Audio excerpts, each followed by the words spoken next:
नमस्कार दर्शक, मराठी महाराष्ट्रामध्ये आपल्या सगळ्यांचं स्वागत आहे. मी संग्राम. संतोष देशमुख यांची हत्या 9 डिसेंबर रोजी झाली. 9/5/14 आज 5 दिवस उलटलेले आहेत.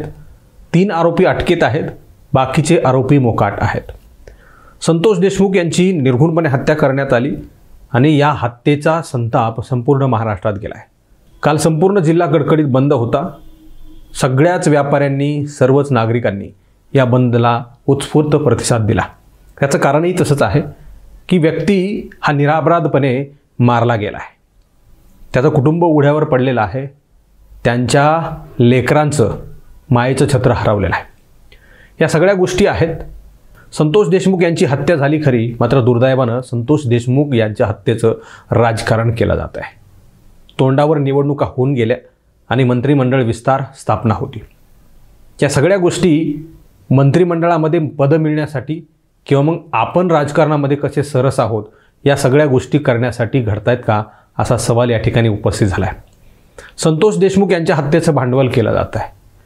संतोष देशमुख यांचे मारेकरी हे नेमके कोण आहेत आणि कुणाशी निगडीत आहेत, कुणाशी संबंधित आहेत, या सगळ्या गोष्टी जोडून पाहिल्या जात आहेत आणि त्याच मुद्द्यांवरून आरोप प्रत्यारोप केले जात आहेत. खरं तर कोणी कोणासोबत फोटो काढावा आणि कोणाचा कोणासोबत फोटो असावा किंवा असू नये हा तेव्हाचा आणि जर तरचा विषय आहे. खरं तर एखादा व्यक्ती आपल्यासोबत फोटो काढून येतो आणि नंतर बाहेर येऊन काहीतरी वेगळं कृत्य करतो जे समाजामध्ये तेढ निर्माण करणारं असतं किंवा मग किंवा वातावरण दूषित करणारं असतं. जेव्हा आधीच्या काळामध्ये म्हणजे 1 तासभर अगोदर फोटो काढून जाणारा व्यक्ती बाहेर काहीतरी करतो आणि त्याच्यासोबत फोटो असणारा व्यक्ती हा दोषी असतो असं म्हणता येणार नाही.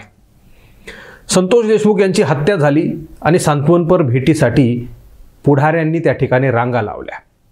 कुणी CBIची मागणी केली, कुणी CIDची मागणी केली, कुणी स्थानिक पातळीवर चौकशी व्हावी अशा प्रकारची मागणी केली. या सगळ्या मागण्या करणारे हे सत्तेतले लोक आहेत.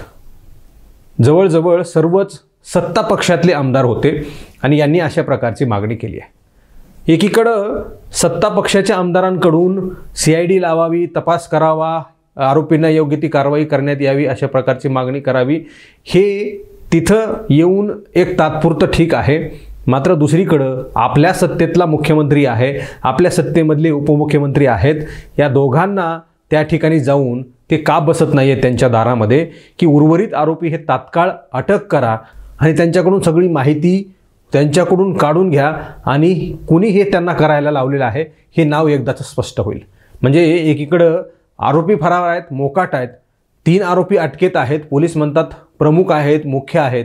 मग त्यांची नेमकी चौकशी कसली चालू आहे, कोर्टाकडून त्यांना काही कस्टडी मिळालेली आहे का, त्यांचे काही कस्टडी सुरू आहे का, त्यांना काही विचारणा केली जाते का, 5 दिवस झाले आणि 2-3 दिवसांपूर्वी आरोपी अटक झालेले आहेत, त्यांच्याकडून काही चौकशीमधून निष्पन्न झाले का, कोणी त्यांना करायला लावले का, या सगळ्या गोष्टी आजपर्यंत बाहेर का येत नाही आहेत. 5 दिवस होऊ नये, 5 दिवस होऊ नये, आणखी उर्वरित 3-4 आरोपी जे आहेत ते अटकेत का नाही आहेत, पोलीस त्यांना का पकडत नाही आहेत, हाही सवाल या ठिकाणी उपस्थित झाला आहे ना. सत्ता पक्षातल्या आमदारांनी मला वाटतं की त्या ठिकाणी मुख्यमंत्र्याकडे गेलं पाहिजे, उपमुख्यमंत्र्याकडे गेलं पाहिजे आणि तिथं ठाण मांडून बसलं पाहिजे. इथं हत्येच्या दिवशी किंवा मग हत्येच्या नंतर काही लोक त्या ठिकाणी जात आहेत आणि कुटुंबियांना सांत्वनपर भेटी देत आहेत. खरं तर ह्या सगळ्या गोष्टी करणं गरजेचं आहे. त्या कुटुंबियांना आधार देणं गरजेचं आहे. याबरोबरच त्यांनी मुख्यमंत्र्याकडं आणि प्रशासनाकडं, पोलीस प्रशासनाकडं विनंती करणं गरजेचं आहे की कोणते आरोपी आहेत तात्काळ अटक करावेत. याच्या व्यतिरिक्त यामध्ये राजकारण न आणता कुठेतरी सदरील पीडित व्यक्तीला न्याय देणं गरजेचं आहे, त्यांच्या कुटुंबियांना न्याय देणं गरजेचं आहे. या हत्येच्या आडून कोणाला तरी बदनाम करण्याचं काम किंवा मग कोणाला तरी दोषी ठरवण्याचं काम एकमेकांना करू नये. या सगळ्या गोष्टी अशा पद्धतीने असताना सुद्धा राजकारणी राजकारण करतच राहतात. हे आमच्या जिल्ह्याचं आणि राज्याचं दुर्दैव आहे. खरं तर एखाद्या मरणाऱ्या व्यक्तीचं राजकारण करावं आणि त्यासाठी एकमेकांवर शिंतोडे उडवण्यासाठी त्याचा वापर करावा हे अत्यंत दुर्दैव आहे आणि फार खेदजनक ही सगळी गोष्ट आहे. एखाद्या व्यक्तीचा मृत्यू झाला आहे, त्याचं कुटुंब उघड्यावर पडलेलं आहे आणि मारेकरी हे कुठल्या तरी वेगळ्या जातीचे किंवा मग कुठल्या तरी व्यक्तीशी संबंधित आहेत आणि त्याचा संबंध जोडणं हे कितपत योग्य आहे. संबंध जोडले पाहिजेत जर काही त्याचं चौकशीमधून बाहेर आलं असेल तर. आणि मला वाटतं की या सगळ्या गोष्टी चौकशी होईपर्यंत थांबणं गरजेचं आहे आणि चौकशी का लवकर होत नाही किंवा मग कसे काय होत नाही यावर भर देणं गरजेचं आहे. चौकशी झालीच पाहिजे. पुढच्या 2 दिवसांमध्ये चौकशी होणं गरजेचं आहे आणि अटकसुद्धा आरोपी करणं गरजेचं आहे. ते कुठे आहेत आरोपी? 5 दिवस झालं त्यांना का अटक केलं जात नाहीये? त्यांना कोण वाचवतंय? कशा प्रकारची ही सगळी प्रक्रिया आहे? पोलिसांनी सुद्धा मोकळ्या मनानं काम करणं गरजेचं आहे. आणि सगळ्यात महत्त्वाचं या ठिकाणी मला सांगायचं आहे, राजेश पाटील यांचं निलंबन झालं आणि कुणी महाजन त्यातली API आहेत त्यांचा अहवाल पाठवण्यात आलेला आहे, त्यांचंही निलंबन होईल अशी शक्यता वर्तवली जात आहे. या पोलीस अधिकाऱ्यांनी त्यांच्यावर नेमका कुणी दबाव आणला हे सांगणं गरजेचं आहे. राजेश पाटील यांनी पुढे आलं पाहिजे की आपलं निलंबन कशामुळे झालंय, त्यांनी काय कसुराई केली, काय कुचराई केली आहे हे जनतेला कळू दिलं पाहिजे. राजेश पाटील यांनी पुढे येऊन सांगितलं पाहिजे की मी यामध्ये चुकलेलो नाहीये किंवा मग माझी अशी चूक आहे. प्रामाणिकपणे सांगितलं पाहिजे. पोलीस अधिकारी सांगत नसल्यामुळं पुढाऱ्यांना बळ मिळतं. पुढारी पोलिसांना वाकवतात, पोलिसांना झुकवतात, आपल्या म्हणण्याप्रमाणे त्यांच्याकडून काम करून घेतात आणि बळी पोलिसांचा जातो. हे मी वारंवार वेगवेगळ्या माध्यमातून, वेगवेगळ्या बातम्यांच्या माध्यमातून, वेगवेगळ्या रिपोर्ट्सच्या माध्यमातून सांगतोय की शासकीय कर्मचाऱ्यांनी पुढाऱ्यांचं ऐकू नये.